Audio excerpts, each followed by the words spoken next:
नमस्कार। आज हम अर्थशास्त्र के एक बहुत ही दिलचस्प अध्याय विकास को समझने वाले हैं। आखिर ये विकास होता क्या है? क्या इसका मतलब सिर्फ ज्यादा पैसा कमाना है या फिर कुछ और? चलिए आज इसी सवाल का जवाब ढूंढते हैं। आज की हमारी चर्चा 4 हिस्सों में बंटी होगी। सबसे पहले हम समझेंगे कि विकास को नापते कैसे हैं। फिर हम देखेंगे कि हर किसी के लिए विकास का मतलब अलग-अलग क्यों होता है।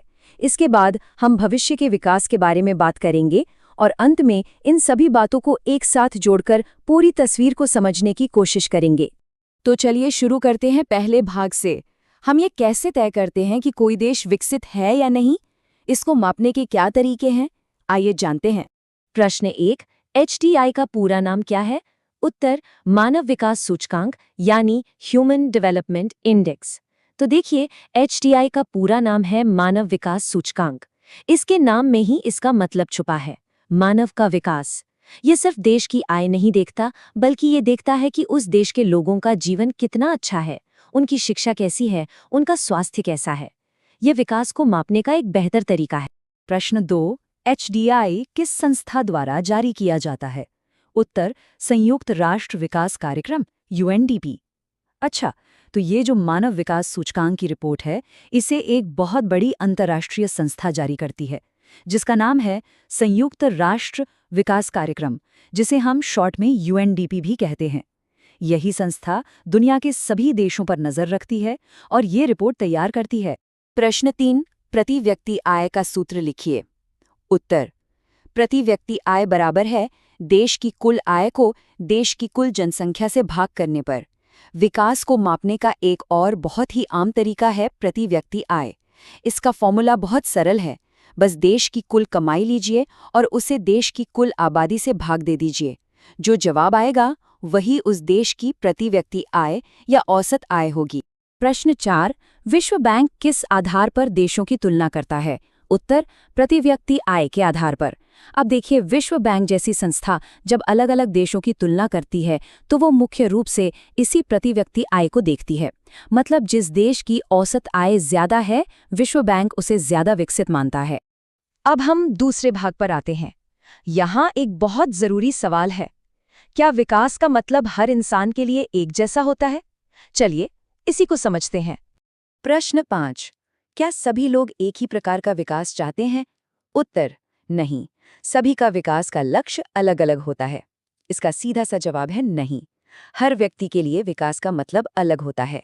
सोचिए, एक किसान के लिए अच्छी फसल होना विकास है, तो एक शहर में रहने वाले छात्र के लिए अच्छी नौकरी पाना विकास हो सकता है। यानी सबकी जरूरतें और सपने अलग अलग होते हैं। प्रश्न 6, भारत में ऊर्जा के किन स्रोतों का उपयोग किया जाता है? उत्तर, लकड़ी, गोबर, कोयला जो कि पारंपरिक स्रोत हैं और LPG, सौर ऊर्जा जो कि आधुनिक स्रोत हैं। अगर हम ऊर्जा के स्रोतों को देखें तो भारत में आज भी गांवों में लोग लकड़ी, गोबर जैसे पारंपरिक तरीकों का इस्तेमाल करते हैं। वहीं शहरों में और अब धीरे धीरे गांवों में भी लोग LPG गैस और सौर ऊर्जा जैसे आधुनिक साधनों को अपना रहे हैं। यह बदलाव भी तो विकास ही है। प्रश्न 7, किसी देश का विकास किन बातों पर निर्भर करता है? उत्तर है, प्रति व्यक्ति आय, औसत साक्षरता दर, लोगों का स्वास्थ्य स्तर और रोजगार के अवसर। तो फिर किसी देश का असली विकास क्या है? ये सिर्फ पैसे पर निर्भर नहीं करता। इसके लिए हमें 4 चीजें देखनी पड़ती हैं। वहाँ के लोगों की औसत आय कितनी है, कितने लोग पढ़े लिखे हैं, लोगों का स्वास्थ्य कैसा है और क्या उन्हें काम करने के मौके मिल रहे हैं। जब ये सब अच्छा होता है तभी असली विकास होता है।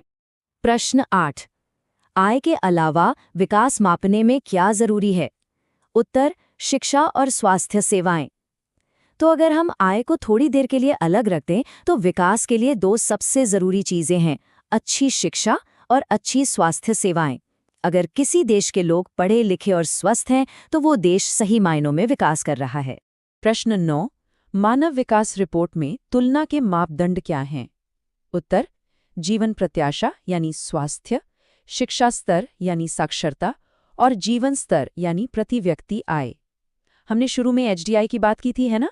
तो ये मानव विकास रिपोर्ट 3 चीजों के आधार पर देशों की तुलना करती है।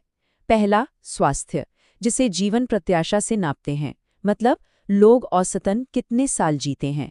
दूसरा शिक्षा का स्तर और तीसरा प्रति व्यक्ति आय। प्रश्न 10, एचडीआई औसत आय से बेहतर क्यों है? उत्तर, क्योंकि औसत आय सिर्फ पैसों की बात करती है, जबकि मानव विकास सूचकांक में पैसा, शिक्षा और स्वास्थ्य तीनों को शामिल किया जाता है। अब ये साफ है कि एचडीआई सिर्फ औसत आय देखने से कहीं बेहतर है। क्यों? क्योंकि औसत आय हमें अधूरी कहानी बताती है, वो सिर्फ पैसे के बारे में है, जबकि एचडीआई हमें पूरी तस्वीर दिखाता है, जिसमें पैसा, पढ़ाई और सेहत तीनों शामिल हैं। प्रश्न 11, हरियाणा में ज्यादा आय होने पर भी मानव विकास केरल से कम क्यों है?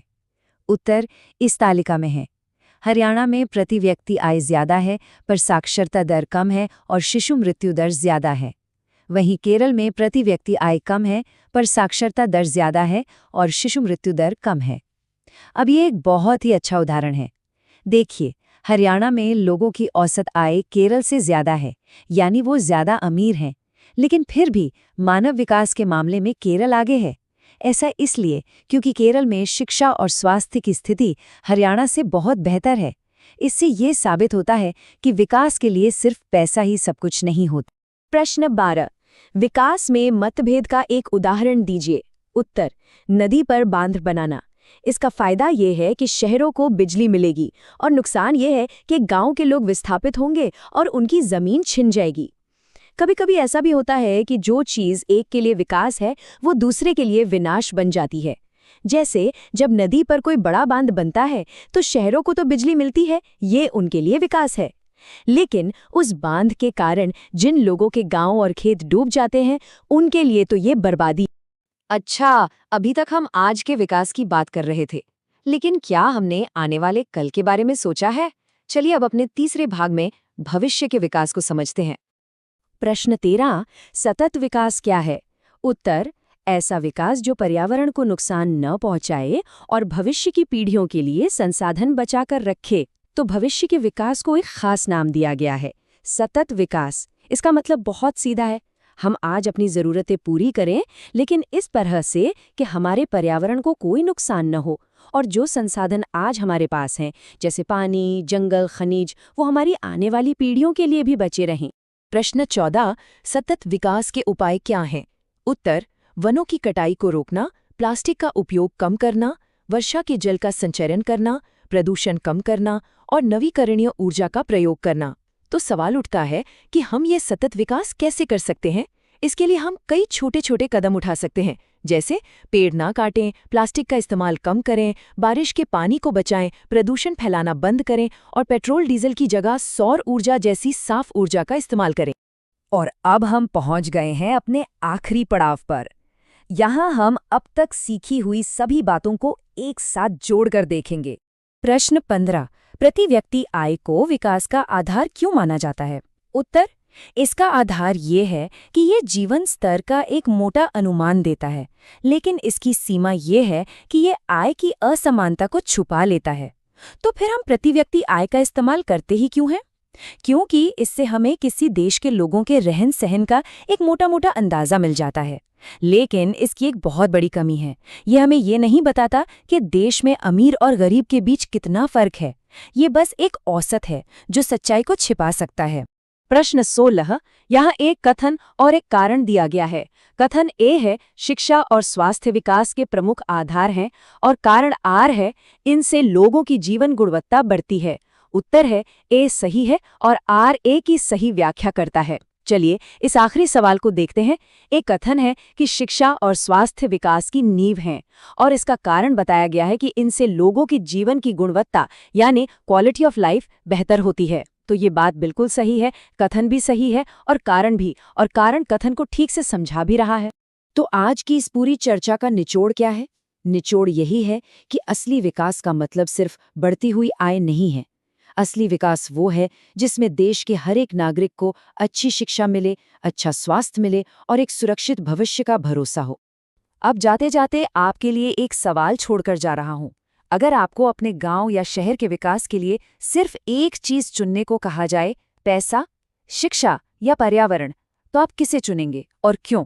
इस पर जरूर सोचिए।